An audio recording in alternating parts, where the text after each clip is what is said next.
From the studios of Farm Journal Broadcast, this is AgDay.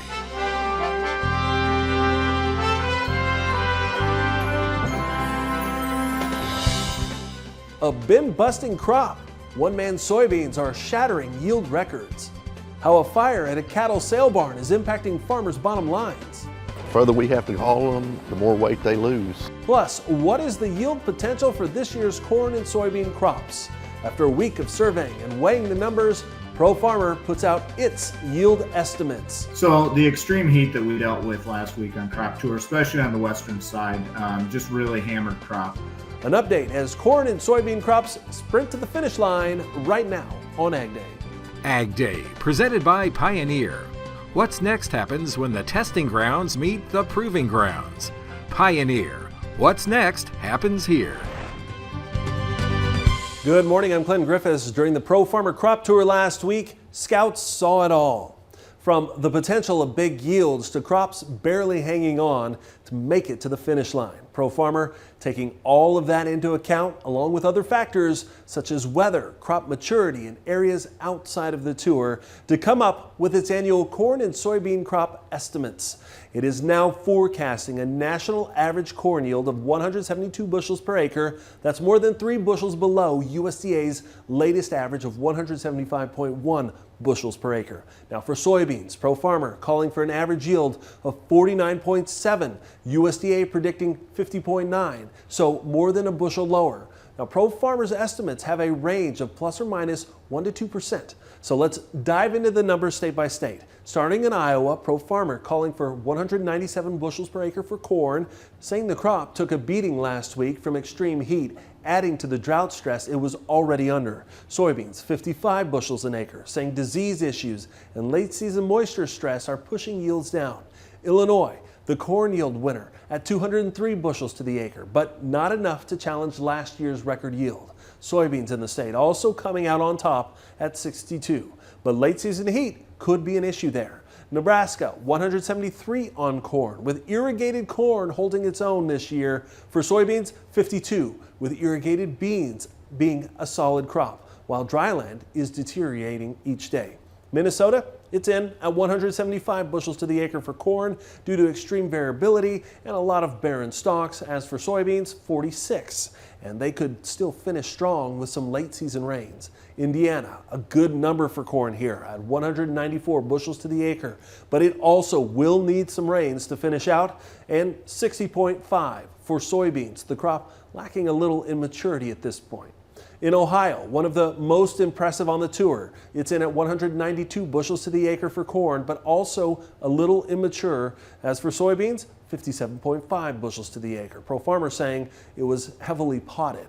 And in South Dakota, finishing at the bottom this year at 144 bushels to the acre on corn, the crop much improved from last year, but not necessarily a great crop, and 41 bushels to the acre for soybeans with huge year-over-year increases in pod counts. So the extreme heat that we dealt with last week on Crop Tour, especially on the western side, just really hammered crops. And we saw vast differences. I live in Northeast Iowa, and when I left for Crop Tour on Saturday to head out to Ohio, we knew there were issues in some areas, but it was pretty stark, the change coming back through on Thursday, how much difference that heat had made.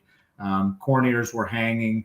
Soybeans were starting to turn in some of the fields, many of the fields, and so that had a factor that came into play there. We just feel like the finish isn't going to be what it needs to be, and as a result, yields will come down.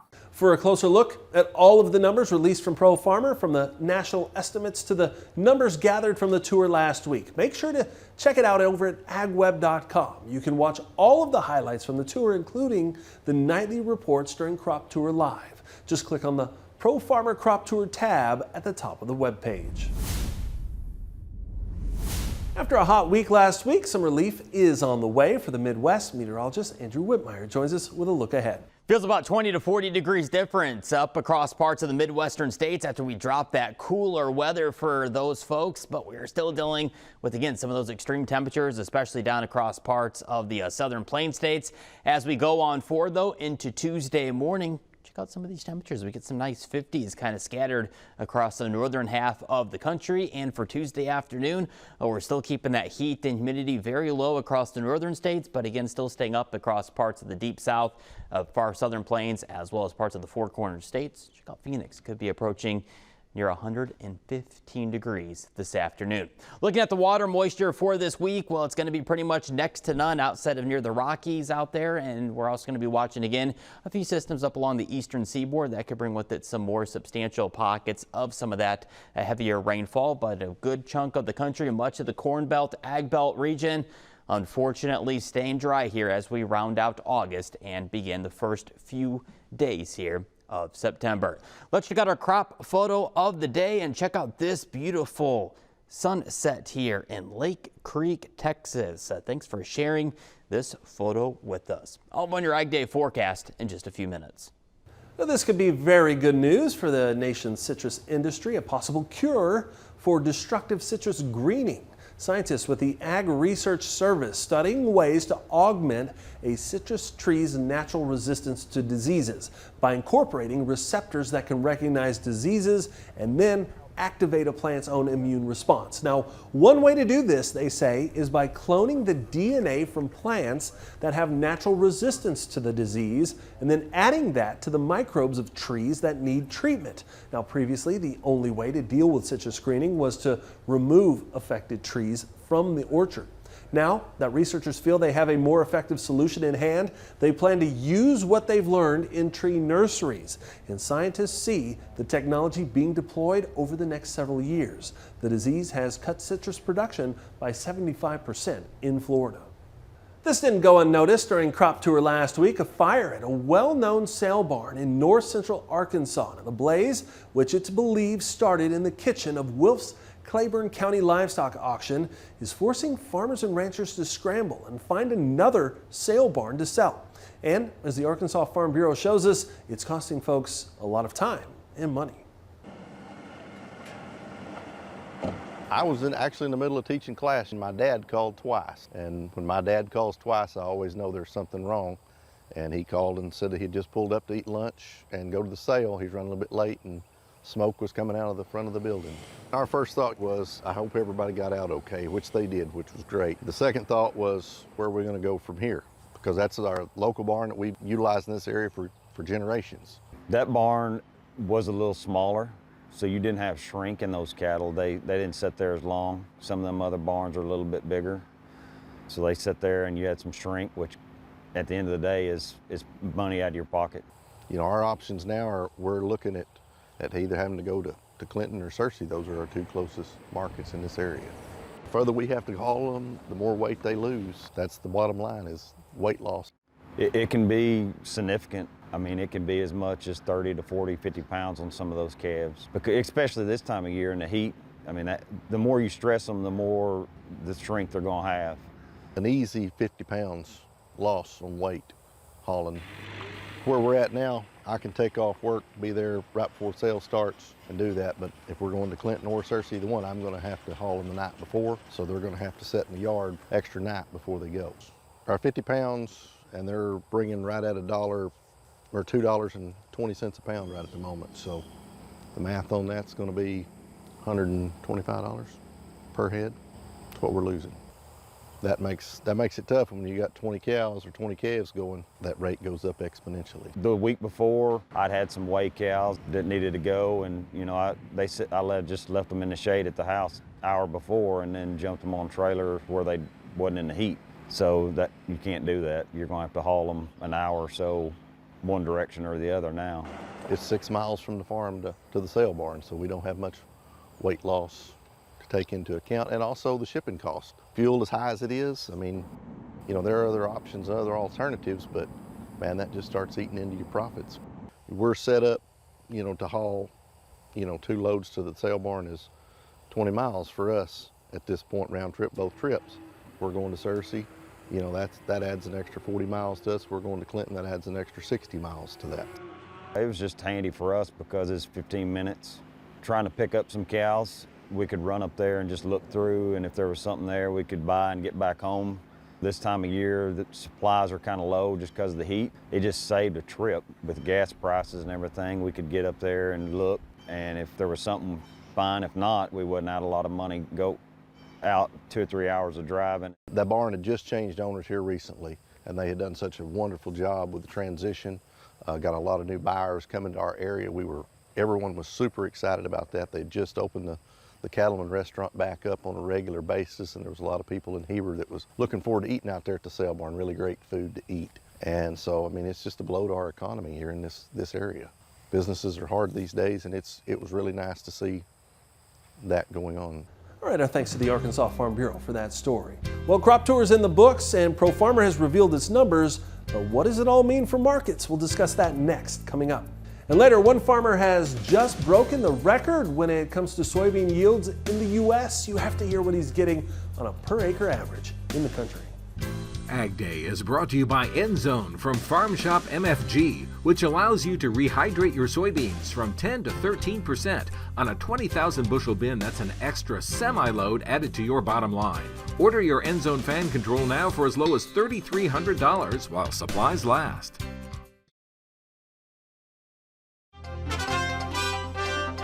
Corn and soybeans ended last week on a positive note following crop tour. AgDay's Michelle Rook lets us know if we can keep that pace going this week in Markets Now.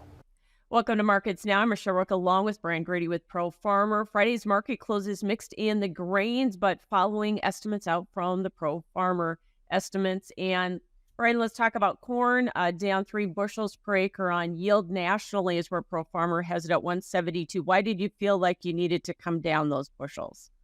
Boy, the crop was really rushed and pushed to the finish line. Some cases, the actual finish line where the crop is just given up with the extreme heat, and other cases where it's really been pushed hard. And we just felt like the finish isn't going to be nearly what it needs to be to get to where USDA estimated in August. Production falling under 15 billion bushels, but does that get us under 2 billion bushels ending stocks? Well, so we had cushion on corn, so we could probably lose 80 million, 100 million bushels, and it probably doesn't have a whole lot of market impact, to be honest with you, for corn. So there was some corn there. That's different than soybeans, and we'll talk about that later. But we feel like just from a supply and demand perspective, I don't think these numbers are going to have too much of an impact. Now, keep in mind, we increased our harvested acreage by 675,000 acres based on FSA certified acreage as of August. And so some of that acreage increase offset the yield reduction as well. And so we probably aren't losing as many bushels because of that as what it would have been if it was just a straight yield reduction. On soybeans, Pro Farmer cut yield a little over a bushel per acre. We don't have a lot of wiggle room in that crop. So what does this do to ending stocks? Do we get below a 200 million, Brian? Yeah, so like you mentioned, not much cushion on the soybean side of things. So when you start to whittle off on the yield, it has potential game-changing implications for the soybean market. And I think that when you look at the balance sheets now for 2023, 24, if you plug in our production numbers for both corn and soybeans, the impact is much greater on soybeans than what it is on corn. We'll see. You still have a long time to go, and we still have a long time until harvest, and things can change. But as we sit here today with our production estimates, definitely the bigger impact is to the soybean balance sheet. All right, thanks for joining us, Brian Grady with Pro Farmer. That's Markets Now, and we'll have more AgDay coming up.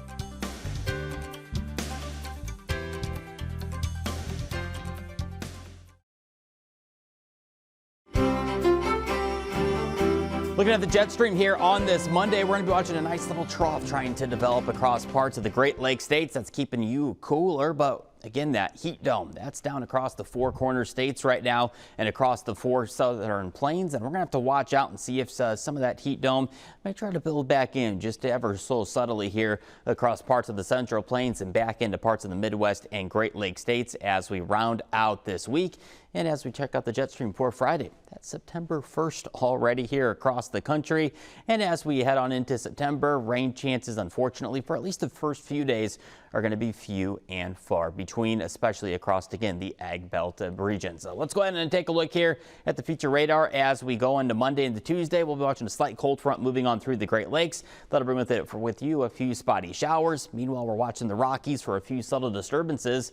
Notice Franklin well out into the Atlantic. That's going to stay clear of the U.S., but that's going to cause at least a blockade there for some other fronts to develop, and also leave with it a few chances of some moisture right along the eastern seaboard. We're also going to be watching the Gulf of Mexico here. We may get maybe a brief tropical disturbance that may try to develop and kind of scoot right along parts of Florida, Georgia, maybe even up along the Carolina coastline here as we head on into the end of August and begin the first few days of September.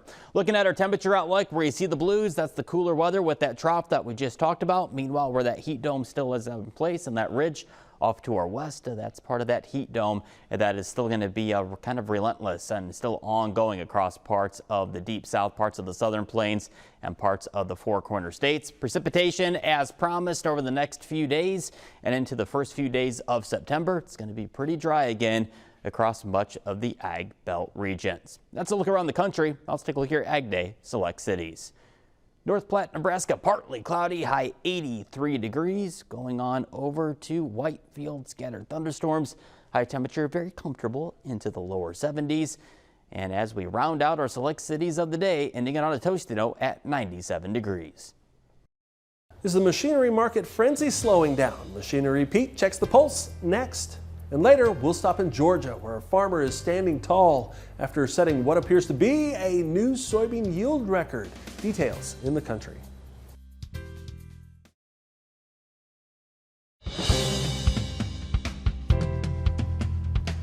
Just a short time ago, you had to act quick to get your hands on good used equipment, but Machinery Pete has noticed things may be changing just a bit. Well, folks, the last 3 years, of course, all-time record high used farm equipment values. And to me, it's not been so much inflation as a supply issue. Of course, it's been problematic to find new equipment, just not that much available. Now that has started to improve, thankfully. But even more important than that, I thought, was the all-time record low level of used inventory for sale on dealer lots across North America, to the extent we'd never seen before. Now, I am starting to see that beginning to change. And where I first started to see it was with used combines. Now, here's an interesting look. This is a supply and demand chart from our machinerypete.com website. Looking back 2 years, so on the far left, that's 2 years ago, fall of 2021. And you can see that blue supply line beginning to fall, and it bottomed out late summer into early fall of 22, so a year ago. But if you look at that blue supply line since then, it's been rising. Now, on the auction market, I started to see late model combines soften up with auction pricing December of 22 into early 23. And really, just this month of August of 23, an ocean of used combines hitting the auction market. And if we talk what's happened to pricing, well, let's take a common example, a John Deere S670, which of course Deere made from back in 2012 to 2017. So at this point, we're talking, 6 to 11 years old. Now again, here's a look at the average price through the past decade, normal depreciation rate until 2021, when, look, we shot up 14.5%. Now that was unprecedented for a used combine to do that. Then up another 2% last year to an average auction price of $132,482. But look at so far this year, down 20.2%. to an average price of $105,660. And folks, it's pretty simple. When supply goes up, values start to go down. All right, thanks, Pete. Well, Crop Tour saw soybeans of all shapes and sizes, but they weren't bin busters like one farmer in Georgia grew. Hear about his record-breaking crop in the country.